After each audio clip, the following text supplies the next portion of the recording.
Swinney on the crucial role that he has played in the shambolic ferry contracts. Every time we've requested, I mean, SNP backbenchers don't seem to like this, but the truth is, imagine, members, we're just beginning this session of First Minister's questions. I'd be very grateful if we can hear the question. Mr Ross. Thank you, Presiding Officer.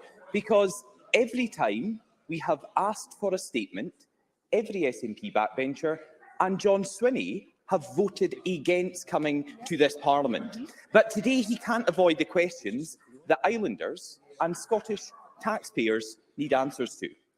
John Swinney signed off these ferry contracts that have so far cost £250 million and denied Islanders the ferries that they need. So will the Deputy First Minister finally tell the Scottish public, why did you sign off these deals? Deputy First Minister. First of all, Presiding Officer, can I say that I'm answering questions today because the First Minister is still unwell with COVID, and for many, many obvious reasons, I wish her a very speedy recovery.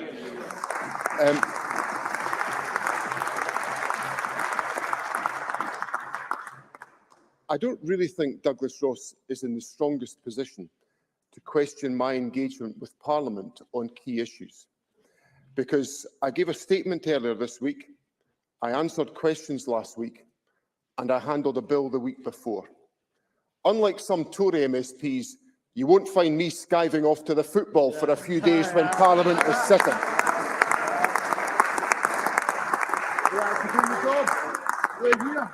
How many jobs have you got? How many jobs Presiding have you got, Douglas? How many jobs have you got? Members, Presiding Officer. members, we will have quiet, please. As a Minister, I carry collective responsibilities for the actions of the Scottish Government. The responsibility for agreeing contracts lies in this case with individual portfolios, which in this particular scenario is transport. My role was to provide the necessary budget for building the ferries. After the final decision was taken, officials briefed me about the contract being awarded and assured me, on the basis of the contract, the budget I had approved in August of 2015 did not require to be changed. Douglas Ross. Well, I know the Deputy. I know the Deputy First Minister doesn't do this very often, but he spoke about a statement he gave to Parliament. He spoke about a bill he's taking through Parliament, none of which have anything to do with ferries, which this Parliament has asked to hear from the Deputy First Minister about. And on every occasion, John Swinney has not just refused, he has voted against it. He has voted to stop himself giving a statement to Parliament. And of course, John Swinney's fingerprints are all over this deal. Emails show that the Deputy First Minister confirmed there were no banana skins. He was on calls with finance officials who said Mr Swinney, and I quote, now understands the background. His approval was essential.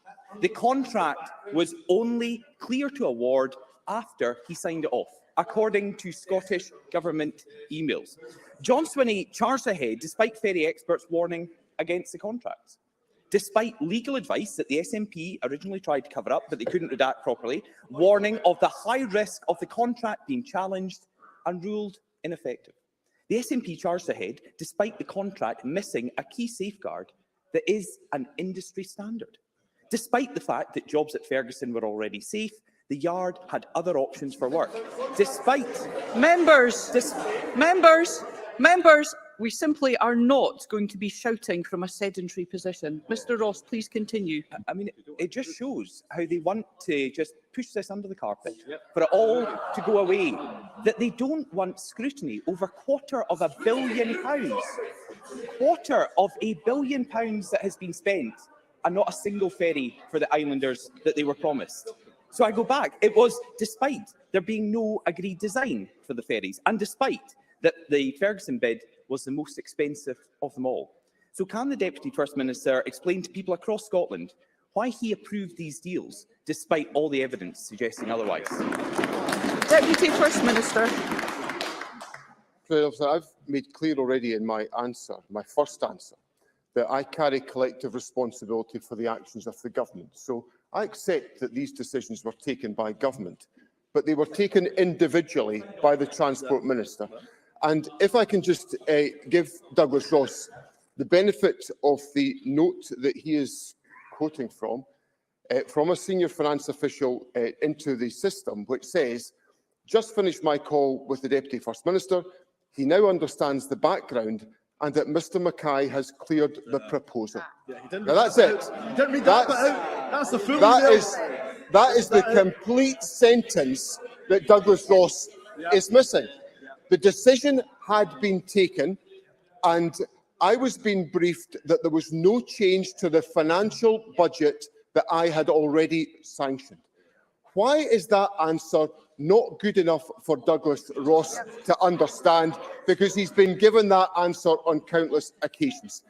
And as for his points about the government not wishing to have scrutiny about this issue, this has been an issue which has been looked at by a parliamentary committee.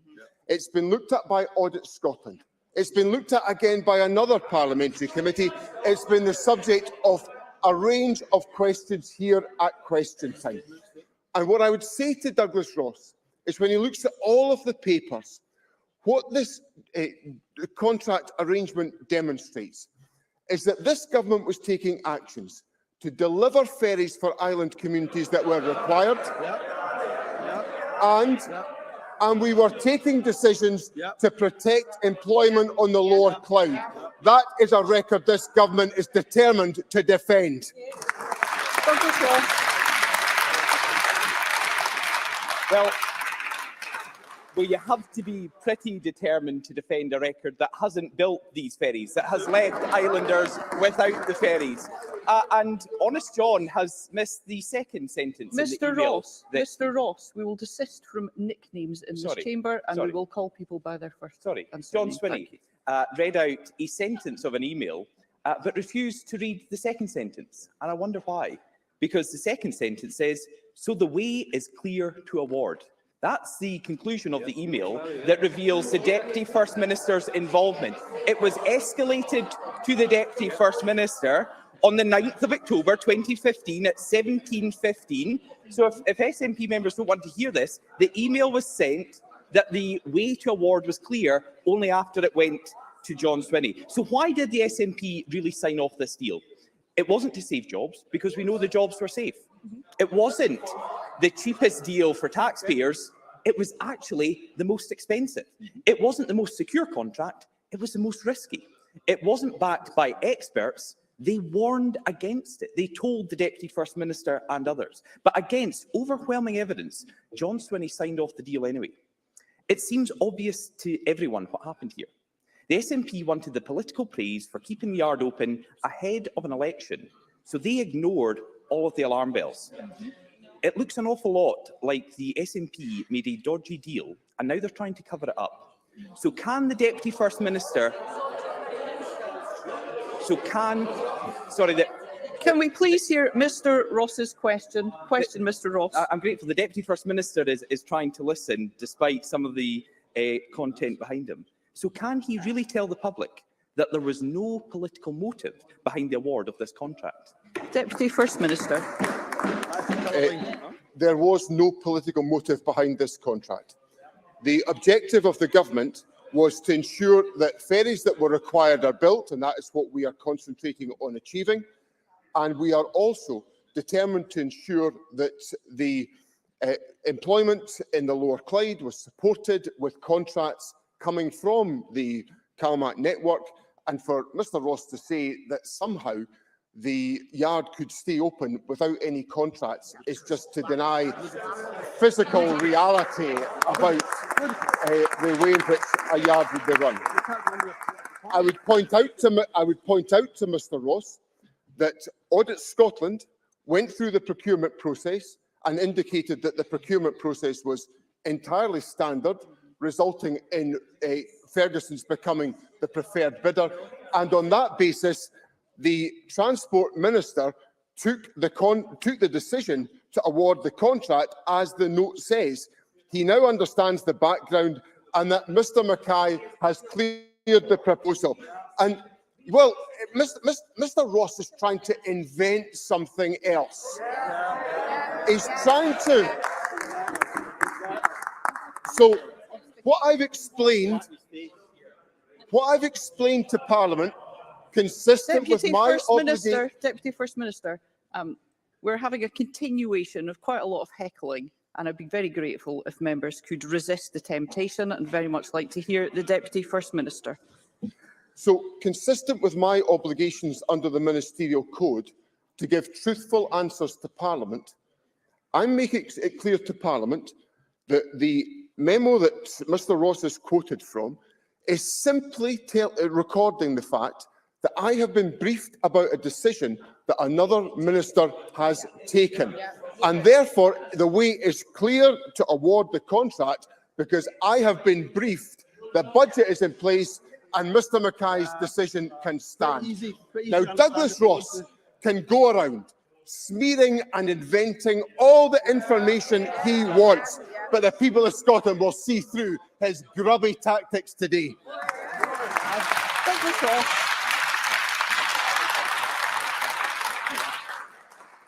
What the people of Scotland can see is £250 million of taxpayers' money spent on 2 ferries that have so far not sailed, that were promised to islanders who need these, that desperately need these for their connectivity, that were promised them by this government. And I think for the Deputy First Minister to respond in that way undermines what these communities need right now. Because it seems this was the best deal for the SNP, not the best deal for Scotland. And ScotRail is going the same way for commuters as the ferry deal has gone for islanders. 1 in 3 train services has been cut just a month after the Deputy First Minister's SNP government took control of our railways. Earlier this week, Presiding Officer, in a rare move, business groups, including the Scottish Tourism Alliance, the Scottish Financial Enterprise, the Scottish Chamber of Commerce, the Scottish Retail Consortium and the Institute of Directors united to warn of the harsh impact their members are facing as a result of these ScotRail cuts. Delays, last-minute cancellations and reduced services are causing real problems for passengers right across the country. And next week, our national men's team are playing their biggest match for over 2 decades. The Tartan Army will need to get to and from Hampden on ScotRail. Deputy First Minister, will your government have got a grip of this situation by then? And if not, when can people expect the rail service that they need? Deputy First Minister. When we look at the specific questions that Douglas Ross has put to me this afternoon on the Ferguson's issue, I think it's abundantly clear why a statement by me to this Parliament was unnecessary, because he had nothing of substance to put to me whatsoever. Now,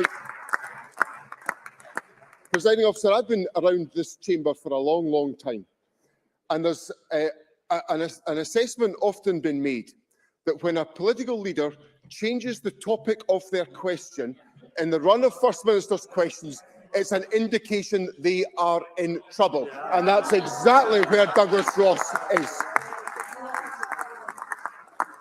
This government, Mr. Ross knows full well. Members, Mr. Ross knows full well. Do continue, Deputy First Minister. People are following these proceedings and they would like to hear them. Mr. Ross knows full well that there are negotiations underway between the employers, ScotRail, and the trade unions to resolve the industrial dispute that is limited services just now. And that dialogue is underway as it properly should be. He asks me about the Ukraine match, and obviously we want to see more services in place to deal with the Ukraine match, and I'm very confident that ScotRail will have in place additional services to ensure that the specific requirements of accessing Hampden will be addressed as part of that process, and there will be announcements made in due course. Now, I suspect, Presiding Officer, Mr. Ross, I suspect the degree of agitation we're getting from Mr. Ross today is an indication of the depth of trouble that Mr. Ross is in just now. And the fact that I don't think there's anything I'm going to be able to say today that's going to satisfy Mr. Ross. He's going to doubt what I say. He's going to question my integrity. Well, I'm giving honest answers to Parliament. That's more than can be said. That is more than can be said for the Prime Minister Boris Johnson that Douglas Ross is prepared to support. Question number 2, Anna Sarwar. Across the country, thousands of people have been left out of pocket and struggling with real chaos this week. There are countless examples, but let me give the Deputy First Minister one. Leanne lives in Dumbarton. She works at a service station in Helensburgh. She takes the train to and from work. There is now no service after 8 p.m. and she finishes her shift at 10:30 p.m. She's unable to drive and there is no public transport available. How does the Deputy First Minister expect Leanne and countless others to get home? Deputy First Minister. I sympathise entirely with the position that Leanne finds herself in, and that is why the discussions that are going on just now, or will be taking place this afternoon between the rail trade unions and with ScotRail, are so important to resolve this issue. We have got to operate a safe railway, and we can only do that with fully and properly trained drivers. And the network currently relies upon rest day working by ScotRail trained drivers. That is a process we are trying to work out of to eliminate. But obviously the training of drivers for properly understandable reasons was interrupted by COVID. And obviously we are trying to make as much progress on boosting the driver numbers. Of course, there are more drivers available now than there have been in the past to try to resolve that. But we have to resolve the dispute, which is what the discussions are all about. I encourage ScotRail and the trade unions to reach a conclusion as part of that process so that individuals like Leanne can be able to have access to the type of rail service they should have access to. Anna Sarwar. The Deputy First Minister didn't answer the question. Unlike the Deputy First Minister, Leanne doesn't have a ministerial car to get her home. In the middle of a cost, you can hum and haw all you like. This is real lived experience for your constituents too. Care about your constituents. In the middle of a cost of living crisis, she has to spend £20 on a taxi.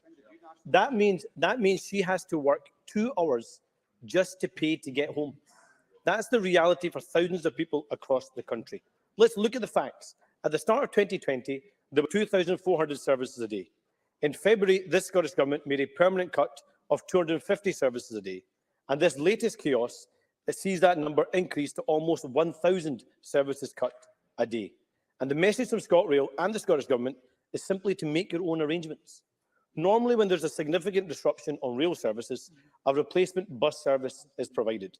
So can the Deputy First Minister tell us, of the 1,000 services cut a day, how many have a replacement bus service? Deputy First Minister. Mr Sarwar asked me some points about the capacity of our rail services, and I want to address those points. If we look back at the situation just in 2015, there were 1,086 drivers on the ScotRail network. That December was 1,168, so there has been growth in the number of drivers. ScotRail would have trained a further 130 drivers had the process not been paused during the pandemic for, I think we all accept, understandable reasons. There is now a pool of almost 900 pending driver applications, which gives us a supply of candidates coming into driver training that will allow us to expand the availability of driving personnel. And indeed, the ScotRail board gave authority for the recruitment of a further 135 drivers to move forward to the next stage. So I put those points on the record to address the capacity of the rail services and to show the investment that has been made in ensuring that we have adequate numbers of drivers in the future. We are in a period of difficulty just now because drivers are exercising their voluntary right not to undertake rest day working. We are trying to resolve those issues by the negotiation that is taking place, and we've put in place through ScotRail an amended timetable which gives more certainty about the availability of services rather than last-minute cancellations. And that was the feedback that we got from Transport Focus as being the most important issue that should be addressed for the travelling public, so they had certainty about the transport that was available. Anna Sarwar. The Deputy First Minister spoke, but he didn't actually answer the question. I WhatsApped the ScotRail business account this morning to ask about how many replacement bus services they had. And the answer, hi there, no, there isn't any. There isn't any replacement services across the country. In the middle of a cost of living and climate crisis, this SNP Green government are leaving people stranded with no public transport and asking them to use gas-guzzling vehicles instead.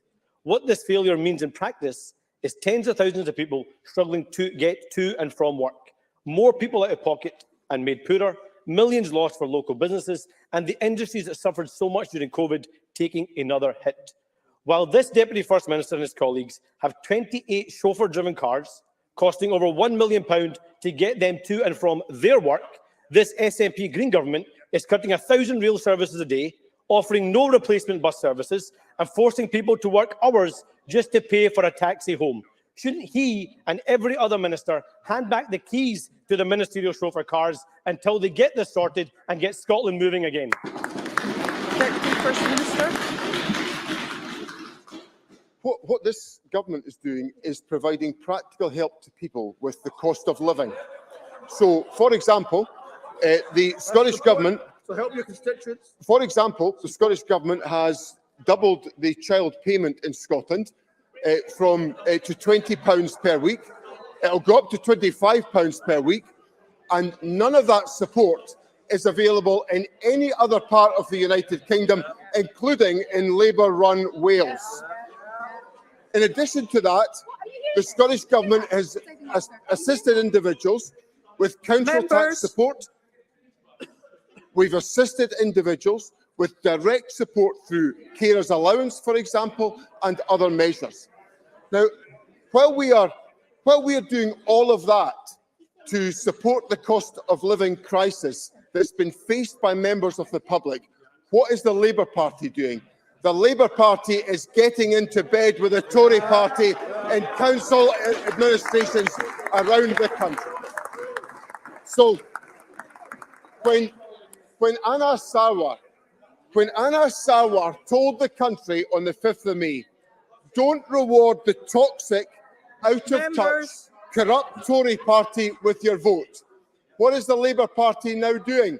The Labour Party is rewarding the toxic, out-of-touch, corrupt Tory Party with jobs at West Lothian Council and at Edinburgh City Council. The Labour Party and the Tory Party working together. Vote Labour, get Tory. Thank you. Thank you. We will now...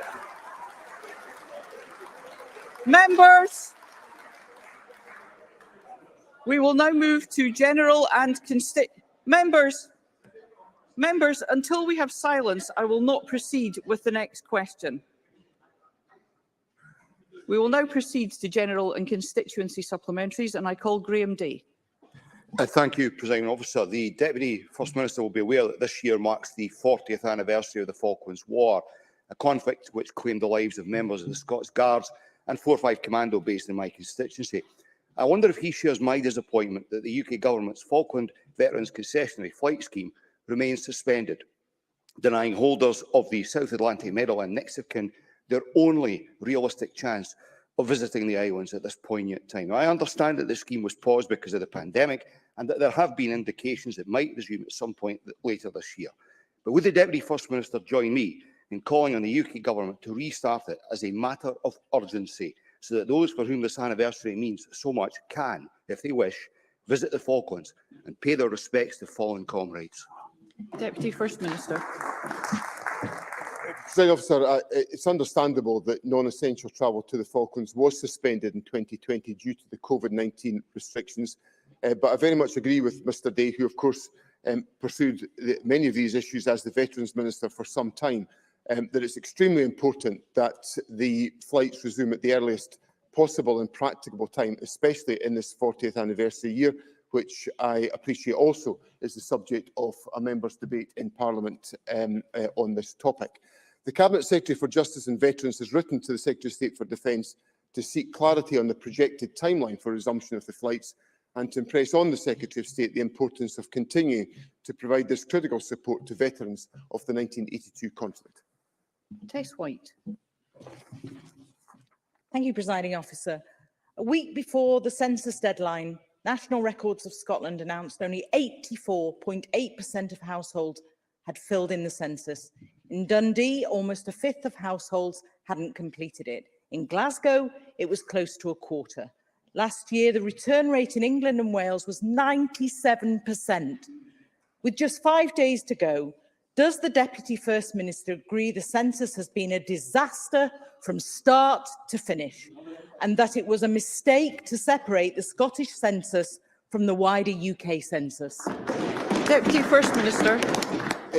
No, I don't agree with that point. There is obviously a lot of very hard work going on to ensure that the census is completed. The final returns will be disclosed by National Records of Scotland in due course. There is, of course, some way in the analysis that's got to be undertaken by National Records of Scotland, and arising from that, obviously Parliament will be updated by Angus Robertson on the progress of the census and the strength of the information that's available for us to use in future developments of public policy in Scotland. Paul O'Kane. Thank you, Presiding Officer. Julie Lamberth, Chair of the Royal College of Nursing, said on Monday that fair pay is needed to stem an exodus of staff and retain younger nurses in our NHS. She also made clear that the two priorities for dedicated nursing staff right now are pay and safe staffing. Nursing and midwifery vacancies climbed by a shocking 170% between 2020 and 2021, and I have heard first-hand from nurses who've made it clear that the current normalisation of staffing gaps is taking its toll on their mental and physical health. These are some of the most dedicated and hard-working staff in our NHS, leaving the profession they love broken. So when is the government going to get a grip and engage with the RCN on safe staffing and fair pay and meaningful workforce planning that has been so desperately lacking? Deputy First Minister. These are serious issues that Mr O'Kane raises, and the negotiations are underway on both of these questions, on pay and safe staffing, so the government is engaged in that process as we speak.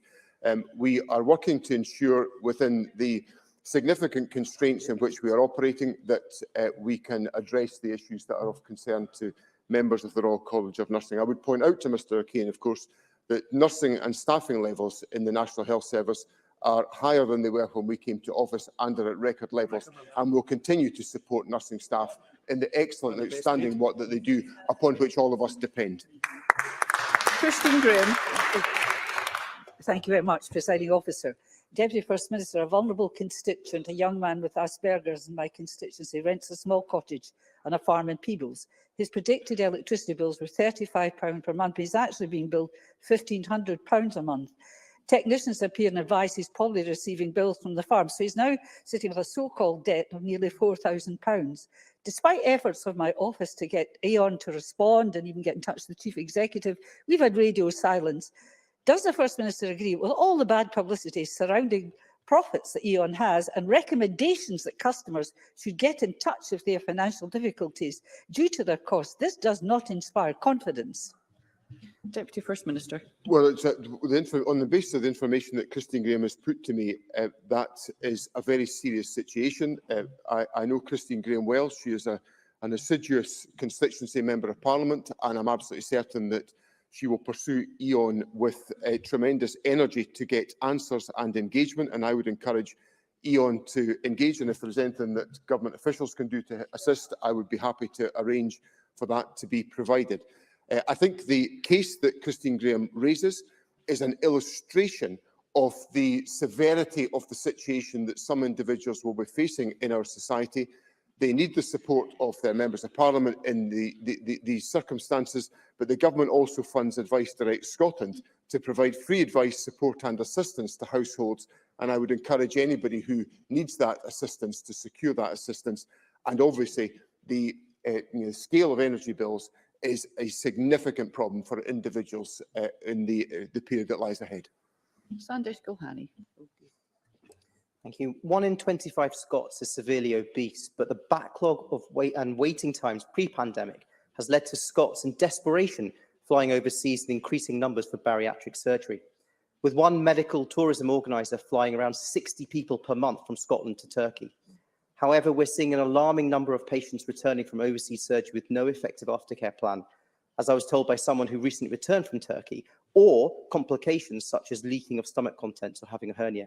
Will the Deputy First Minister join me in asking patients not to seek weight loss surgery overseas, but instead wait to be treated in the UK, where we have the best bariatric surgeons in the world, including the essential follow-up that's vital for their safety? Deputy First Minister.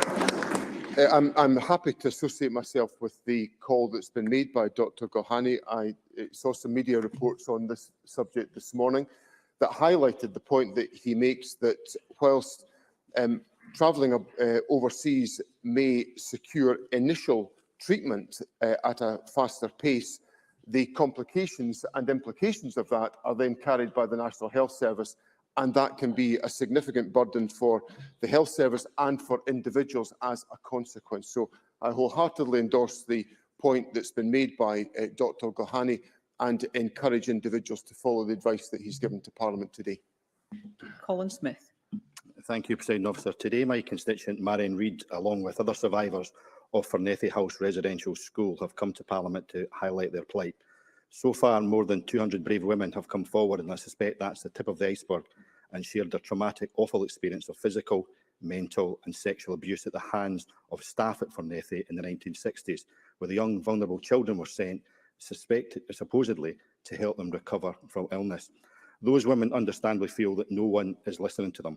The Deputy First Minister has said he'll meet with them. Can I ask him to ensure this meeting takes place urgently, but more importantly, that he and the government will listen and ensure that no stone is left unturned to get answers for those women and ensure the perpetrators are brought to justice? Deputy First Minister. There are a couple of different issues in there. On Mr Smith's last point about every effort being made to ensure perpetrators of abuse are brought to justice, that is properly a matter for Police Scotland and the Crown, and obviously I endorse the points that Mr Smith has made about the importance of an approach being taken to bring any perpetrator of abuse to justice, but he will understand that is an independent process, a process independent of government. On the substance of the issues around Fernethy, this is a very sensitive issue, and I have agreed to meet with a group of survivors, I think in response to a parliamentary question from Monica Lennon, and I will do that as soon as it is possible to do so. I applaud the courage of individuals that have come forward, and I know their concern is that the redress arrangements that Parliament has put in place do not automatically include individuals who were in Fernethy for a short period of time, whereas our redress scheme is essentially focused on long-term care placements that individuals will have been placed on and abused in that circumstance. What I would say to Mr Smith and his constituent is that there is obviously scope for individuals to apply to Redress Scotland for a redress payment, given and each individual circumstance will be individually addressed and assessed. It is not a case that there is, in a sense, a prohibition on applications from Fernethy survivors. It's that each individual case will be assessed on its merits. But I will happily see the group, and I will do that as soon as I possibly can do. Question number 3, Ariane Burgess. Thank you, Presiding Officer. To ask the Deputy First Minister how the Scottish Government is celebrating Scottish Bus Week. Deputy First Minister. Free bus travel for under 22s. Free bus travel for under 22s. Free bus travel. Presiding Officer, I'm pleased to support the first ever Scottish Bus Week and to celebrate the many environmental, economic and social benefits that buses provide to our communities. This government has put buses at the heart of Scotland's just transition. Free bus travel for under 22s. funding over 500 low-carbon buses across Scotland, providing free bus travel for people under 22 and for older and disabled people, and investing over £500 million in bus priority infrastructure. I urge all members to join us in supporting Scottish Bus Week and encourage more people to travel by bus.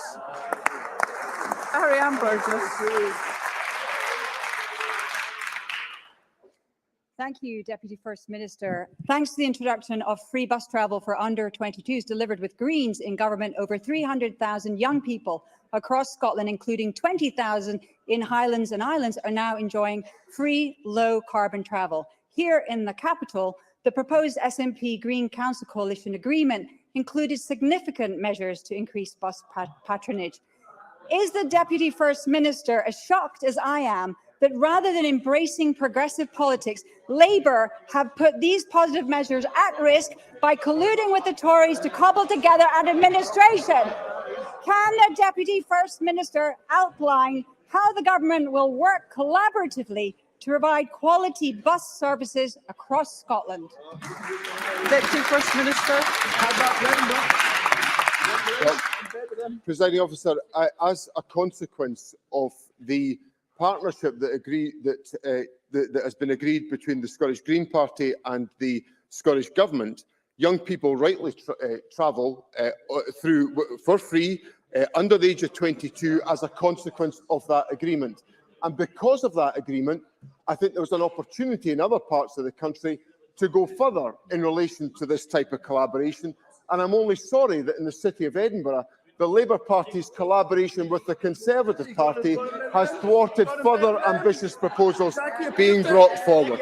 Now, we know that all of these grubby deals at local level have been approved by Jackie Bailey. It frankly explains a lot, that particular agreement.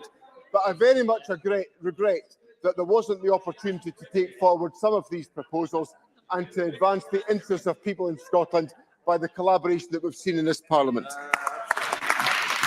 Question number 4, Jim Fairley. Thank you, Presiding Officer. I'd like to ask the Deputy First Minister what the Scottish Government's response is regarding the impact on Scotland to comments by Ian Wright of the Food and Drink Sector Council regarding the UK's preparedness for increasing food prices and shortages. Deputy First Minister. So we've seen through Brexit, COVID and now the illegal war in Ukraine how resilient the food sector is despite all the challenges they have faced. Food supply continues to be strong. The Scottish Government, however, takes seriously the food security of Scotland, and in response to the war in Ukraine, Scottish ministers established a short-life food security and supply task force together with industry. The task force is currently considering a range of issues and will recommend actions that can be taken to strengthen food security and supply in Scotland, and I expect the task force to report in due course. The UK Government holds many of the levers to address the ongoing pressures, but we will continue to use all of the powers we have available to support people in Scotland. Jim Fairley. I'd like to thank the Deputy First Minister for that answer. Scotland's food and drink sector has been on a journey marked by numerous successes, not least by providing a constant supply of world-class foods, employing over 115,000 people and a high-value export market, but it's clear to me that this totemic industry is in grave danger from the incompetence and intransigence of the UK Government, as highlighted by Mr Wright. It doesn't just endanger our food industry, it threatens the ability of people being able to source the high-quality food that we want them to have. So does the Deputy First Minister agree with me that the only way that we can protect that industry and all our industries is through an independent Scotland? Deputy First Minister. Well, I do agree with Mr Fairley on that point. The food and drink industry is currently facing numerous significant challenging impacts currently as a result of the UK Government's mishandling of Brexit at a time of a pandemic, and now those issues are being added to by the challenges that come from the cost of living crisis and the war in Ukraine. So on all of these issues, whether it's cost of living or whether it's the implications of Brexit, the barriers to trade, the obstacles about free movement of individuals, all of these issues can be addressed by independence, which is why Mr Fairley is absolutely right to put that point to Parliament. Question number 5, Sharon Dowie. Thank you, Presiding Officer. To ask the Deputy First Minister what the Scottish Government's position is on whether burning waste is good for the environment. Deputy First Minister. Presiding Officer, when considering the treatment of Scotland's unavoidable and unrecyclable residual waste, there are no options that are good for the environment. That is why we are taking actions to reduce the amount of waste we produce, increase the proportion we recycle, and minimise the impact of treating any remaining residual waste. We recently published an independent review of the role of incineration in Scotland's waste hierarchy to ensure that how we treat residual waste is aligned with our net zero ambitions. A key finding of the review was that while incineration can be less climate damaging than landfill, incineration capacity could outstrip supply of residual waste if most of the facilities in the pipeline of developments are built. We will set out our initial response to the review in June. Sharon Dowie. I thank the Deputy First Minister for that answer. Residents of Ochiltree are rightly upset by proposals to construct a new incinerator there. Now a report commissioned by one of the First Minister's own ministers, Lorna Slater, who herself pledged to end new incinerators in her party's manifesto, says there isn't even enough demand for new facilities. The local SNP have been embarrassingly silent on the issue, but local residents, politicians and community groups are united in their opposition to the plans. Can the Deputy First Minister tell me, will the First Minister bring in a moratorium on new incinerators, and how does this facility fit into our plans to reach net zero? Deputy First Minister. There are 2 points I would make there. The first is that obviously the individual application that Sharon Dowie is referring to is a live planning application, so it would be completely inappropriate for me to comment on that. Indeed, it's a live planning application with East Ayrshire Council, which might explain why local politicians are silent on the issue as well, because if they weren't silent, they would be in breach of their code of conduct. So I think we should all be mindful of the rules under which we're all supposed to operate here. The second point is in relation to the strategic question of incineration. And in my earlier answer, I indicated that we have sought expert advice on this question. We have received that. We're very grateful to Dr Colin Church for that review. It has been considered within government and ministers will give a response in June.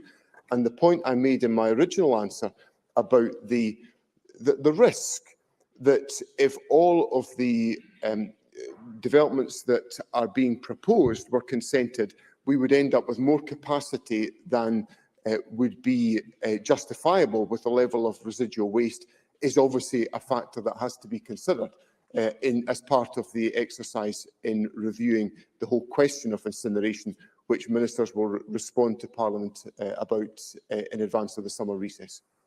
Question number 6, Pauline McNeill. To ask the First Minister what the Scottish Government's response is to comments by Citizens Advice Scotland that 1 in 5 people are running out of money before PD. Deputy First Minister. Presiding Officer, the UK cost of living crisis is impacting all households, with those on the lowest incomes being hardest hit. It is shocking and shameful that week after week the UK Government has refused to take the direct and bold action needed to support households in need, and we obviously await the statements being made in the House of Commons today.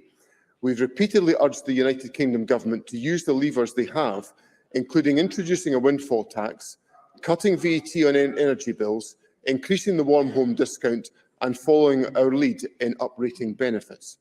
This contrasts to the actions of this government. We are investing almost £770 million this year through a package of cost of living measures and social security support, not available anywhere else in the United Kingdom, and investing £12 million to support free advice services. Pauline McNeill. So that means that 20% of people cannot make it till payday, and with energy cap set to soar this October to almost £3,000 and exorbitant inflation, even more people are facing impossible demands on household budgets, and the mental health toll will be huge. So one of the Scottish Government's response was to give a £150 council tax discount to Scottish households. But Chris Burt of the Joseph Rowntree Foundation said recently £150 will barely touch the size of the gaping hole in many low-income households. He said there was no perfect solution to the Finance Secretary, but this is not a good one. So in addition to what the Chancellor will announce today, and I do agree with John Swinney, something which the Tories have been forced into, but I must ask this government, what steps will they take to be bolder? What new plans will they have to play their part in ensuring the struggling households can look to this government for the support that they need? Deputy First Minister. Well, one of the measures this government has taken is that we've doubled the Scottish Child Payment to £20 per child per week, and we're increasing it to £25 from the end of the year, and will extend it to under 16s too. Now, that is not provided in any other part of the United Kingdom. And I also remind Parliament it was voted against by the Labour Party because they voted against the budget. So, much as I respect Pauline McNeill, I have to say to the Labour Party, if you're going to come to Parliament and demand we do things, the nice and decent thing would be to vote for them when we put them to Parliament.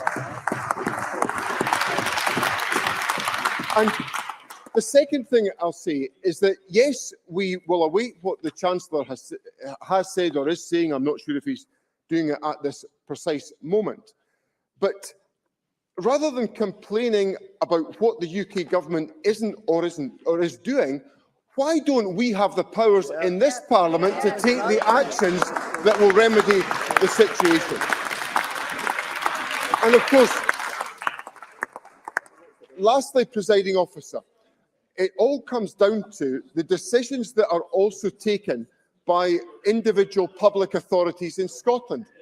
Yesterday, in my own council area in Perth and Kinross, we removed the Conservatives from power and an SNP administration was appointed. And their first act, their first policy, was to apply £700,000 of new money in cost of living measures to support my vulnerable constituents. And what was the actions of some Labour authorities around the country? Their first act was to give new jobs to the Tories. That's a disgrace for the Labour Party. That concludes First Minister's questions. There will be a brief pause before we move to members' business.